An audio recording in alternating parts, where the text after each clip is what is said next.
Do all of the people that you've mentioned in the exempted categories have to make up their fast later on? Out of the 13 categories which I mentioned, the first 3 categories, they don't have to make up their fast later on. That is a non-Muslim, that's a person who's a minor, and a person who's insane. Out of the remaining 10 categories, 2 categories, a person who is disabled for long and a person who is very elderly. These 2 people also don't have to make up for their fast, but they have to pay a ransom, the feeding of a poor person for every fast they missed.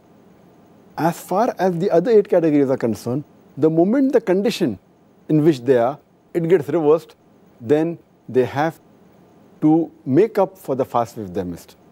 For example, in the 8 categories are, the menstruating lady, moment she finishes the menstruation, then she should make up for a fast as soon as possible, before the next Ramadan.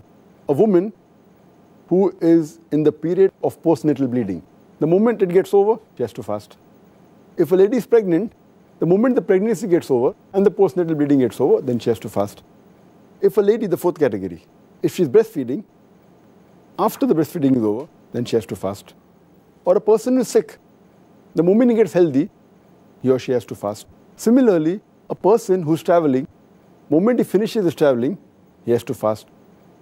And a person who's taking part in jihad, fighting in the cause of Allah subhanahu wa ta'ala, moment the fight gets over, he or she has to fast. Similarly, a person who's in compulsion and is not fasting, the moment the compulsion is removed, he or she has to fast. But naturally, all these have to be done before the next Ramadan.